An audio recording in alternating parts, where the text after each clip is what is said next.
कौशल्या ने एक रात सपना देखा।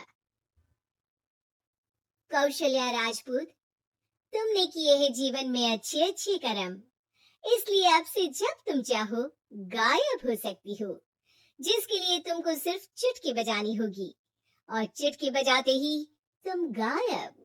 बस एक बात का ध्यान रखना, जहां तुमने कोई गलत काम किया, तुमसे ये शक्ति वापस ले ली जाएगी।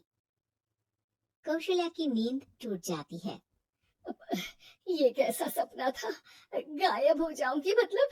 हे भगवान, कंबल ओढ़ के सो जाती हूँ, सपना कंबल के अंदर नहीं घुस पाएगा। कौशल्या डर के मारे कंबल ओढ़ के सो जाती है। सुबह कौशल्या मंदिर जाने लगती है। अरे बहू, जल्दी चल, भिखारियों को खाना भी तो खिलाना है। हाँ माँ जी, अभी आई।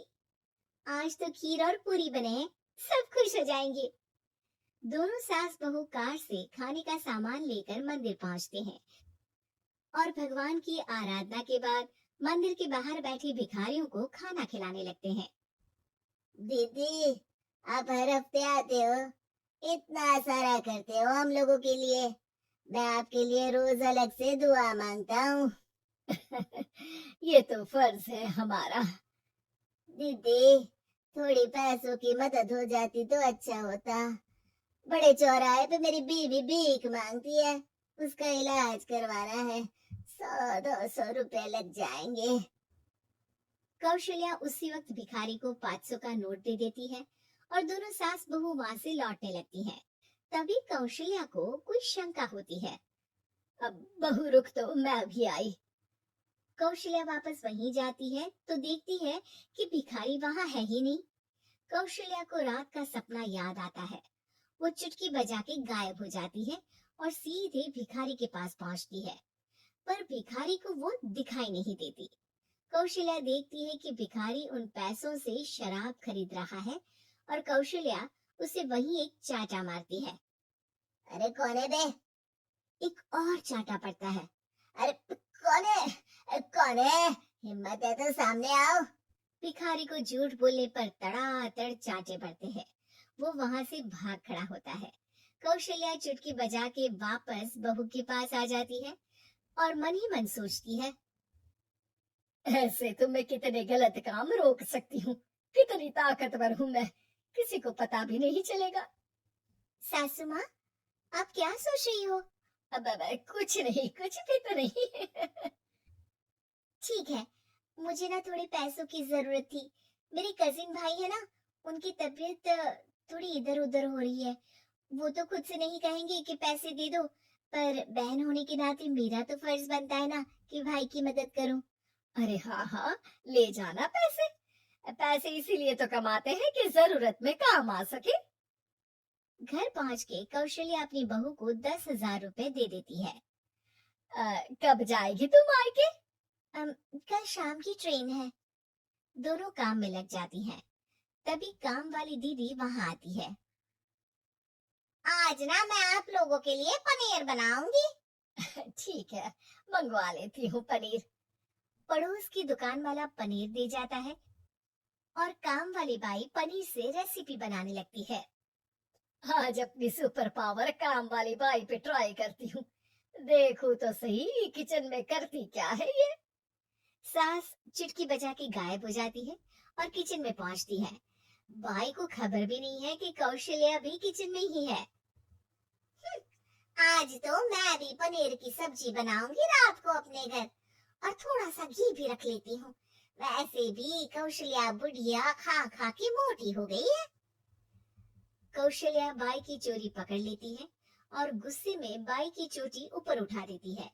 बाई को समझ भी नहीं आता कि उसकी चोटी खड़ी कैसे होगी। वो डर के मारे चीख पड़ती है। बहू भागते हुए किचन में आती है। अरे क्या हुआ? ये तो भाई चोटी खड़ी कैसे है? करंट लग गया है क्या? पता नहीं, शायद किचन में ना भूत है। बाई वहां से भाग खड़ी होती है और कौशल्या चुटकी बजा के अपने कमरे में टीवी देखने लगती है।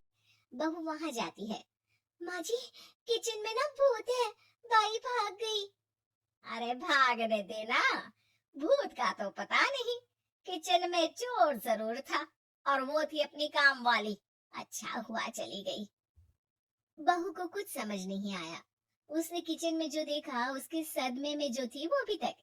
अगले दिन बहू अपने मायके के लिए निकल जाती है।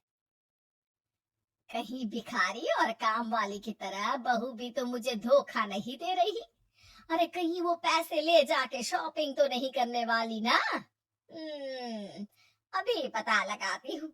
मुझसे कुछ छिपा है भला। जैसे भगवान सब देख रहा है वैसे ही मैं भी सब देख रही हूँ। सास को अपनी शक्ति पर घमंड आ गया था। वो अब अच्छे काम करने की जगह अपनी शक्ति का इस्तेमाल खुद का शक मिटाने के लिए कर रही थी। वो चुटकी बजाती ही बहू के मायके चली जाती है। भैया, आपने बताया क्यों नहीं कि इतनी तबीयत खराब है?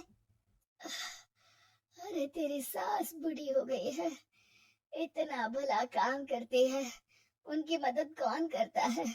यहाँ तो और भी लोग हैं ना। भैया मेरे पास कुछ पैसे हैं, आप दूसरे डॉक्टर को दिखा दीजिए ना। अरे मुझे लगता है कि मेरा टाइम आ गया है, मुझे जाना होगा। कमरे में भाई की आत्मा को लेने यमदूत आ चुके थे।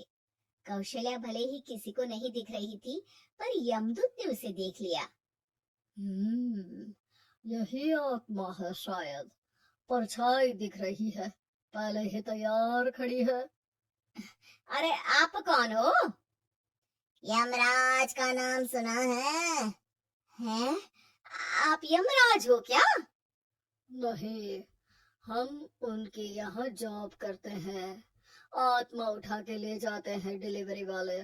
चलो अब तुम्हारा टाइम पूरा हो गया। अरे आप शायद ना वो बिस्तर पर पड़े आदमी की आत्मा को लेने आए हो। मैं तो बस यहाँ देखने आई थी कि मेरी बहू कहीं मुझसे पैसे लेकर शॉपिंग करने तो नहीं चली गई ना। मतलब तुम्हारे पास शक्ति है गायब होने वाली? हाँ। तुम ऐसे तुच्छ काम में उपयोग कर रही हो ऐसी दिव्य शक्ति का। अब तो तुमको ही लेके जाऊंगा। अरे नहीं नहीं, कल मुझे किटी पार्टी में भी तो जाना है। अब नरक में ही करना किटी पार्टी। नहीं नहीं नहीं। 3 बार नहीं क्यों बोल रही हो? टीवी सीरियल चल रहा है क्या एकता कपूर का? अरे प्लीज मुझे जाने दो। आप तो उस बीमार आदमी की आत्मा को लेने आए थे ना। गलत डिलीवरी करोगे तो यमराज डांटेगा ना। बात तो सही कर रही हो, पर हमको उस पे दया आ गई। अभी उसकी उम्र ही क्या है, पर कुछ तो लेके जाना पड़ेगा ना। एक काम करो, अपनी शक्ति दे दो गायब होने वाली। हैं? अरे क्यों? तुम पृथ्वीलोक का भ्रष्टाचार रोक सकती थी, चोरी रोक सकती थी, अरे कोरोना रोक सकती थी, पर तुमने अपनी बहू की जासूसी करना शुरू कर दिया। अरे लेकिन किंतु परंतु। यमदूत सास की शक्ति लेके वापस चले जाते हैं। कौशल्या की परछाई हवा से नीचे गिरती है और जमीन पे आते आते कौशल्या का शरीर सामने आ जाता है। अरे लग गई, कितने ऊपर से फेंका। माँ जी, आप यहाँ ऊपर से कैसे गिरी? अरे समधन जी, आप अचानक कमरे में। सब घबरा जाते हैं। सास बहू को सारी बात बता देती है।